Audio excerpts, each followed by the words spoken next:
پیدائش اس کا 13واں باب جو 18 آیات پر مشتمل ہے۔ اور ابراہیم مصر سے اپنی بیوی اور اپنے سب مال اور لوط کو ساتھ لے کر کنعان کے جنوب کی طرف چلا، اور ابراہیم کے پاس چوپائے اور سونا چاندی بکثرت تھا، اور وہ کنعان کے جنوب سے سفر کرتا ہوا بیت ایل میں اس جگہ پہنچا جہاں پہلے بیت ایل اور ای کے درمیان اس کا ڈیرا تھا، یعنی وہ مقام جہاں اس نے شروع میں قربان گاہ بنائی تھی، اور وہاں ابراہیم نے خداوند سے دعا کی۔ اور لوط کے پاس بھی جو ابراہیم کا ہم سفر تھا بھیڑ بکریاں، گائے بیل اور ڈیرے تھے، اور اس ملک میں اتنی گنجائش نہ تھی کہ وہ اکٹھے رہیں، کیونکہ ان کے پاس اتنا مال تھا کہ وہ اکٹھے نہیں رہ سکتے تھے۔ اور ابراہیم کے چرواہوں اور لوط کے چرواہوں میں جھگڑا ہوا، اور کنانی اور فرزی اس وقت ملک میں رہتے تھے۔ تب ابراہیم نے لوط سے کہا کہ میرے اور تیرے درمیان اور میرے چرواہوں اور تیرے چرواہوں کے درمیان جھگڑا نہ ہوا کرے، کیونکہ ہم بھائی ہیں۔ کیا یہ سارا ملک تیرے سامنے نہیں؟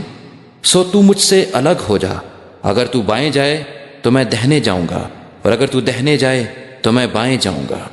تب لوط نے آنکھ اٹھا کر یردن کی ساری ترائی پر جو صغر کی طرف ہے نظر دوڑائی، کیونکہ وہ اس سے پیشتر کہ خداوند نے سدوم اور عمورہ کو تباہ کیا، خداوند کے باغ اور مصر کے ملک کی مانند خوب سیراب تھی۔ سو لوط نے یردن کی ساری ترائی کو اپنے لیے چن لیا، اور وہ مشرق کی طرف چلا، اور وہ ایک دوسرے سے جدا ہو گئے۔ ابراہیم تو ملک کنعان میں رہا، اور لوط نے ترائی کے شہروں میں سکونت اختیار کی، اور سدوم کی طرف اپنا ڈیرا لگایا۔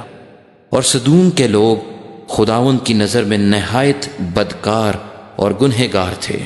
اور لوط کے جدا ہو جانے کے بعد خداوند نے ابراہیم سے کہا کہ اپنی آنکھ اٹھا، اور جس جگہ تو ہے وہاں سے شمال اور جنوب اور مشرق اور مغرب کی طرف نظر دوڑا، کیونکہ یہ تمام ملک جو تو دیکھ رہا ہے میں تجھ کو اور تیری نسل کو ہمیشہ کے لیے دوں گا، اور میں تیری نسل کو خاک کے ذروں کی مانند بناؤں گا، ایسا کہ اگر کوئی شخص خاک کے ذروں کو گن سکے تو تیری نسل بھی گن لی جائے گی۔